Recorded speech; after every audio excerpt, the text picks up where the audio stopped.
And thank you so much to CND for inviting Friends of the Earth to address your plenary today. Friends of the Earth is an organisation that believes the struggle for climate justice cannot be disentangled from the struggle for peace, disarmament and global solidarity. We are meeting at a time of crisis. The planetary system is fraying, wars destroy lands, but also atmospheres. Climate militarism, far from providing security, is driving insecurity, and Britain is a key player in this crisis. Institutions that claim to protect us from insecurity are fueling the existential crisis of our time, climate breakdown. And this crisis is both global and on our doorstep. We are witnessing record wildfires, the worst drought in decades, and we experience the hottest summer on record, while unprecedented extreme weather batters the global south, costing countless lives and livelihoods.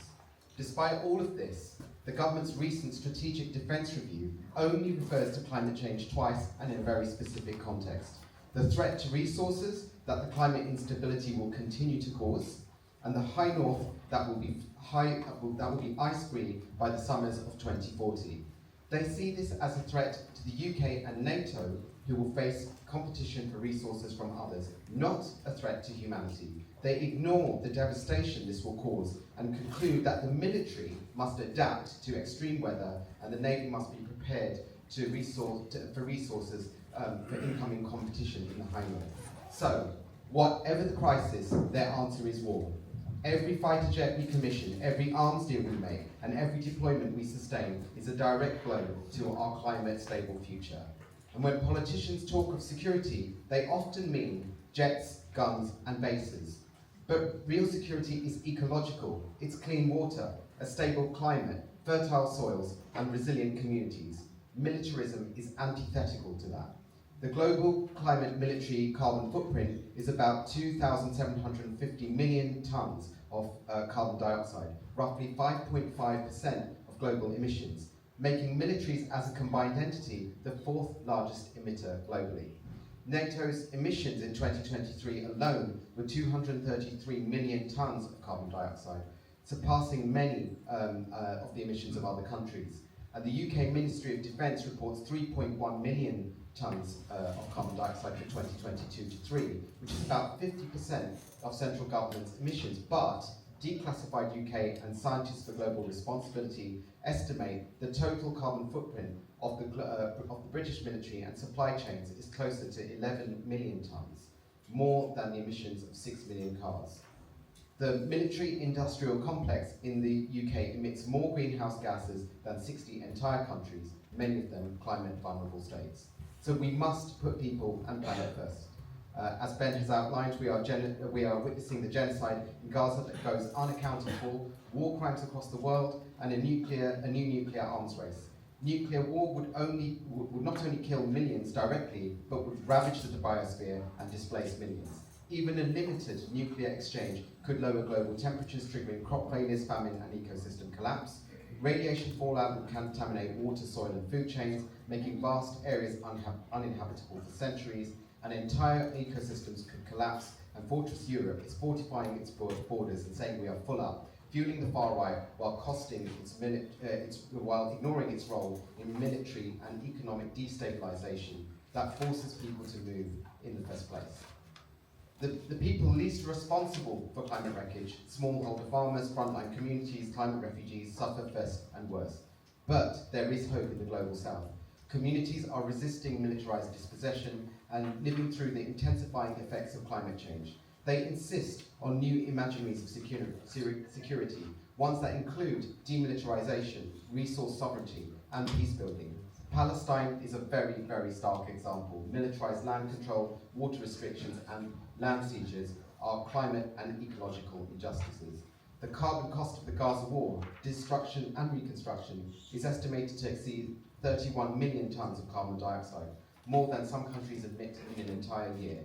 These are not peripheral struggles. They are where climate, peace, and justice are forged. From Colombia to Palestine, the Global South teaches us that climate justice cannot exist without human rights. We in Britain must listen, support, and learn from these movements. And that means expanding our commitment to disarmament treaties like the Non-Proliferation Treaty, the Treaty on the Prohibition of Nuclear Weapons, and the Arms Trade Treaty. And we must end sales to countries that are committing war crimes and reduce military budgets. We must redirect funds from nuclear deterrent upgrades to public services, green transition, housing, and tackle inequality. We must divert military budgets into averting climate catastrophe and answering the cost of living crisis. Imagine if just 10% of the military budget was shifted into climate mitigation, adaptation, natural restoration, renewable energy, and solid social infrastructure. The impact would be seismic.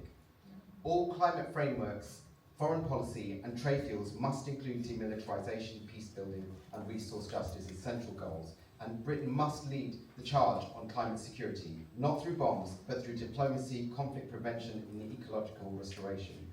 The UK must acknowledge its disproportionate emissions, colonial legacy, and arms exports, and commit to a genuine climate finance, debt cancellation, and clean energy transfer in order to support communities on the front line.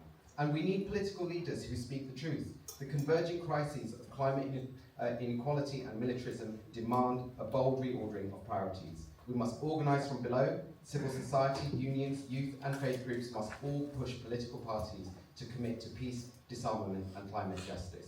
Because a better world will not be won by generals in security bunkers, but in the forests, the marshes, the workplaces and the homes of people. And this is our moment to demand a democracy of climate justice, disarmament and solidarity. And we must link our struggles. Right now, our Chief Executive, Asad Rahman, who couldn't be here today because he's in Belém at the UN climate talks, the COP30 talks, allying with Global South allies in calling for a just transition away from fossil fuels. But this has been shown to be a flashpoint because the EU and other countries of the West are resisting this.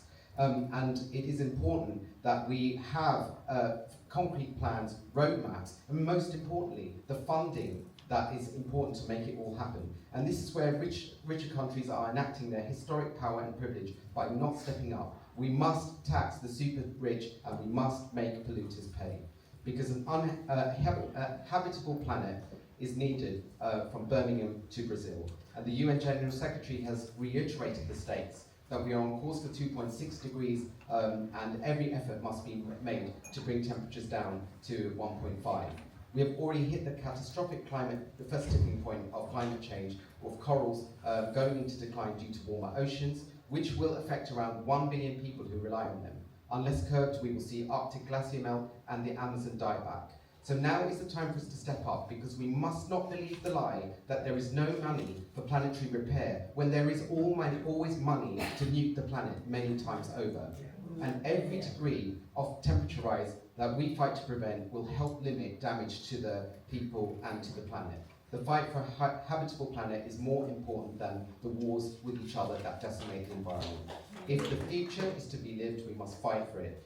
Peace is climate justice, and climate justice demands peace. Thank you.